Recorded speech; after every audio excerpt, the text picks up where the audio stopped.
Film की शुरुआत Norway के एक छोटे से गांव से होती है, जहां पौराणिक कहानियों के अनुसार वाइकिंग योद्धा एक शापित भेड़िया लेकर आते हैं। यह भेड़िया इंसानों पर हमला करता है और उनकी आत्मा खा जाता है। कहानी वर्तमान समय में शिफ्ट होती है, जहां एक परिवार नए शहर में बसता है। मुख्य किरदार थाले, जो एक युवा लड़की है, अपनी नई जिंदगी में सामंजस्य बिठाने की कोशिश कर रही है। थाले और उसका परिवार एक पार्टी में शामिल होते हैं, जहां स्थानीय युवा मस्ती कर रहे होते हैं। अचानक पास के जंगल से खतरनाक आवाजें आने लगती हैं। कुछ किशोर जंगल में जाते हैं और अचानक उन पर एक विशाल भेड़िया हमला करता है। यह भेड़िया बहुत खतरनाक और तेज है। थाले और उसका एक दोस्त जो जंगल में मौजूद थे, किसी तरह बच निकलते हैं, लेकिन इस घटना के बाद थाले में अजीब बदलाव दिखने लगते हैं। जंगल में हुए हमले के बाद थाले धीरे धीरे अजीब हरकतें करने लगती हैं। उसे रात में भेड़ियों की आवाजें सुनाई देती हैं और उसका शरीर भी बदलने लगता है।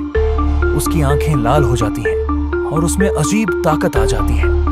उसकी माँ, जो पुलिस अधिकारी है, इन घटनाओं से परेशान होती है। थाले की माँ को गांव के एक पुराने व्यक्ति से जानकारी मिलती है, जो वाइकिंग भेड़िए की कहानी सुनाता है। वह बताता है कि यह भेड़िया साधारण जानवर नहीं है, बल्कि यह एक शापित आत्मा है, जो इंसानों को मारकर अपनी शक्ति बढ़ाता है। जो लोग इसके संपर्क में आते हैं, वे खुद भी भेड़िए में बदलने लगते हैं। थाले की माँ और स्थानीय पुलिस भेड़िए को पकड़ने के लिए जंगल में जाल बिछाती है। इस बीच थाले खुद भी जंगल में खींची चली जाती है, जहां उसकी मुलाकात उस भेड़िए से होती है। वह धीरे धीरे अपने अंदर की ताकत का एहसास करती है। इस सीन में थाले और भेड़िए के बीच एक भयानक मुठभेड़ होती है। थाले जंगल में हुई घटना के बाद लगातार डरावने सपने देखती है। सपने में वह एक बड़े भेड़िए को देखती है, जो उसके करीब आता है और उस पर हमला करता है।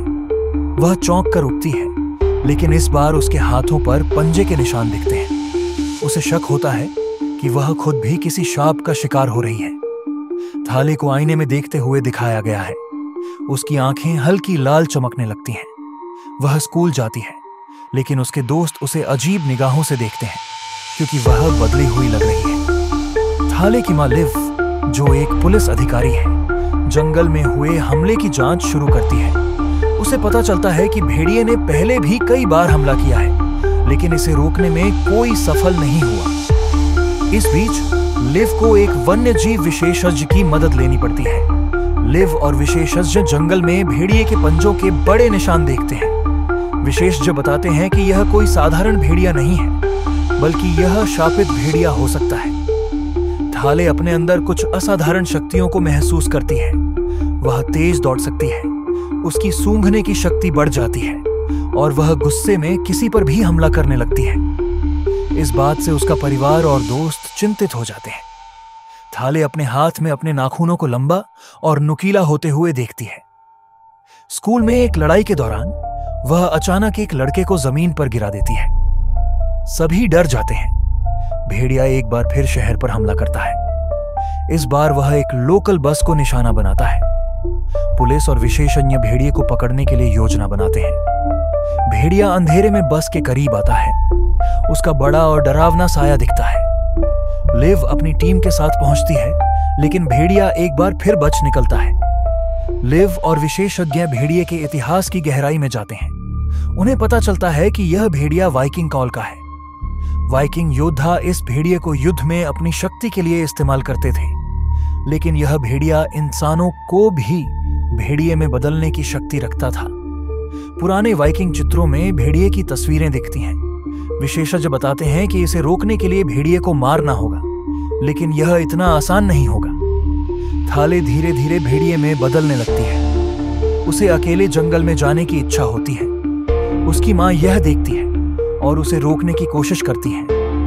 थाले की आंखें पूरी तरह लाल हो जाती हैं। वह गुस्से में जंगल की ओर भागती है। थाले, जो खुद को काबू में नहीं रख पा रही है, रात के अंधेरे में जंगल की तरफ भागती है। उसकी माँ लिव उसे रोकने की कोशिश करती है, लेकिन वह उसे नजरअंदाज करके दूर चली जाती है। थाले को लगता है कि जंगल से उसे कुछ खींच रहा है। थाले अकेली तेजी से दौड़ती है। उसके चारों ओर पेड़ों के बीच अजीब आवाजें गूंजती हैं। वह एक झील के पास रुकती है, जहां उसे अपनी परछाई में भेड़िए का चेहरा दिखाई देता है। लिव को धीरे धीरे समझ में आता है कि थाले इस भेड़िए के प्रभाव में आ चुकी है। वह विशेषज्ञ की मदद से एक प्लान बनाती है कि कैसे इस भेड़िए को मारा जाए। लेकिन योजना बनाने के दौरान उन्हें यह पता चलता है कि थाले के अंदर भी अब भेड़िए की शक्ति है। लिव और विशेषज्ञ नक्शे पर जंगल के हिस्सों को चिन्हित करते हैं जहां भेड़िया छुपा हो सकता है। एक सीन में लिव गहरी चिंता में बैठे हुए थाले की पुरानी तस्वीर देख रही है। जंगल में थाले की मुलाकात भेड़िए से होती है। यह एक डरावना और गहन सीन है। भेड़िया जो पहले सिर्फ हमले करता था, इस बार थाले को अपने जैसा बनाने की कोशिश करता है। थाले के अंदर का भेड़िया जागने लगता है। भेड़िया धीरे धीरे थाले के पास आता है। उसकी आंखों में लाल चमक दिखती है। थाले के नाखून और दांत भेड़िए जैसे हो जाते हैं। वह खुद पर नियंत्रण खोने लगती है। लिव और पुलिस जंगल में समय पर पहुंचते हैं। वह थाले को रोकने की कोशिश करती है, लेकिन थाले की शक्ति अब बहुत बढ़ चुकी है। लिव के पास एक मुश्किल फैसला होता है। क्या वह अपनी बेटी को बचाने के लिए कुछ भी करेगी, भले ही उसे नुकसान पहुंचाना पड़े। लिव बंदूक लेकर भेड़िए की ओर बढ़ती है, लेकिन उसे अपनी बेटी और भेड़िए के बीच कोई फर्क नजर नहीं आता।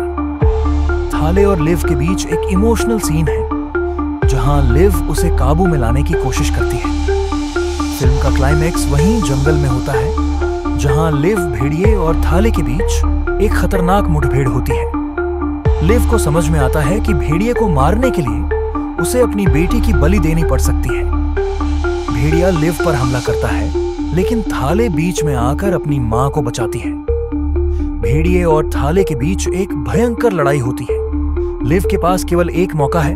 वह भेड़िए को खत्म करने के लिए गोली चलाती है। थाले, जो अब पूरी तरह भेड़िया बनने के कगार पर है, अपनी मां से खुद को खत्म करने की विनती करती है।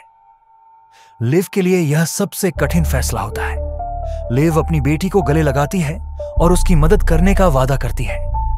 एक भावनात्मक अंत में लिव भेड़िए और शाप को खत्म कर देती है।